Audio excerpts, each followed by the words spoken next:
Hello guys, জুম্মার নামাজ পড়ে আজকে বড় ভাইয়ের সাথে যাচ্ছিলাম একটা অনুষ্ঠানে। যাওয়ার পথে ভাই বলল আকাশে কিন্তু অনেক মেঘ, বৃষ্টি হতে পারে, তাই ছাতাটা নিয়ে আসো। আমি বললাম মেঘ আছে কিন্তু বৃষ্টি নাও হতে পারে। যাই হোক, ভাই এখন গাড়িতে উঠেই গেল আর এখন ড্রাইভিং করবে। তার সাথে আমিও কিন্তু প্রস্তুত হলাম ভিতরে ঢোকার জন্য, তো উঠেই গেলাম। আর আমার যারা অডিয়েন্স আছে অবশ্যই কমেন্ট করে জানাবেন যে আমার ব্লগ ভিডিওগুলো কেমন হয়। আর কয়েকদিন খুবই ব্যস্ত, যার কারণে ঠিকমতো ভিডিও আপ দিতে পারতেছি না। আর হ্যাঁ, আমার ব্লগ ভিডিও কিন্তু আগের থেকে একটু ডিফারেন্ট হচ্ছে, কারণ আগে আমি ব্লগ ভিডিওতে ছন্দে ছন্দে কথা বলতাম, কিন্তু এখন কিন্তু বলি না।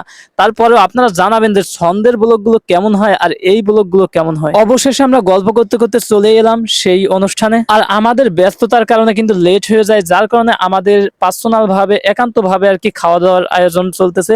তো ন্যাচারাল পরিবেশে খাওয়া দাওয়া করছিলাম, তো কেমন হয়েছে আপনারা অবশ্যই জানাবেন। আর খাওয়া দাওয়া শেষ করে আসার পর থেকে কিন্তু প্রচুর পরিমাণে কাদা, কারণ অনেক বৃষ্টি হয়েছে। বৃষ্টির ভিতরে আমরা গাড়িতে উঠে গেলাম। এই ভিডিওটা কে কোথা থেকে দেখতেছেন আর এই ভিডিওতে আপনি যদি নতুন হয়ে থাকেন ফেসবুক, টিকটক, ইউটিউবে শিকদার হাসিব পেজে ফলো দিয়ে পাশেই থাকবেন। ধন্যবাদ।